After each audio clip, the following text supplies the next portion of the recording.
ma rencontre avec le Saint-Esprit. Si j'ai toujours cru en Dieu, il faut dire que je ne savais pas qui était le Saint-Esprit.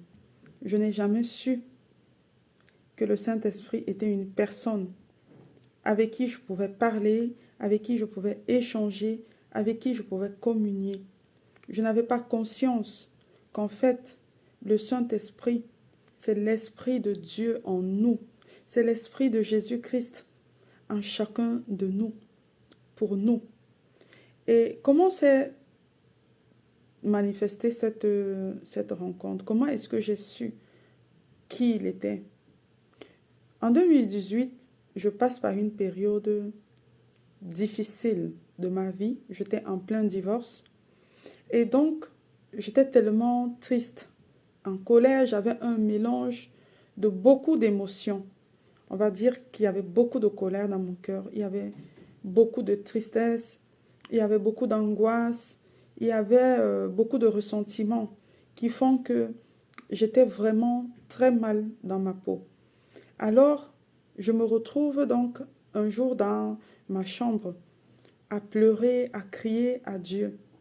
Et ce qui va se passer, c'est que pendant cette période, j'ai pris une habitude, c'était celle de parler à Dieu. Je parlais à l'air, je parlais au vent. Je n'avais plus confiance aux humains. Et donc, j'avais besoin de parler au Seigneur. Mon cœur, il était tellement gros, mon cœur, il était tellement rempli que j'ai commencé à parler à Dieu. Et à l'époque, j'habitais en campagne, donc j'avais cette facilité-là de pouvoir marcher dans les rues sans forcément me faire interpeller par X ou Y, du moins sans être dérangée. Donc, je parlais, je lui racontais ce par quoi je passais, je criais à lui parce que j'avais besoin qu'il m'aide à sortir de cette situation-là, surtout que je repartais totalement à zéro dans ma vie. Et donc, je n'avais pas de travail, je n'avais pas de maison, je devais me retrouver avec mon fils. C'était vraiment extrêmement douloureux. Et c'est comme ça que je vais commencer à mettre en place quelque chose qui était devenu comme un rituel.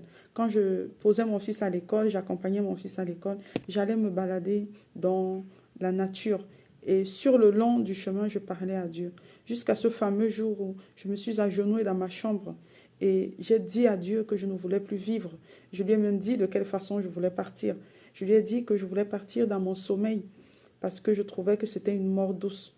Et donc le lendemain de ce jour-là, il va se produire quelque chose à l'intérieur de moi qui m'a complètement bouleversée. J'ai senti une force, une puissance et c'est là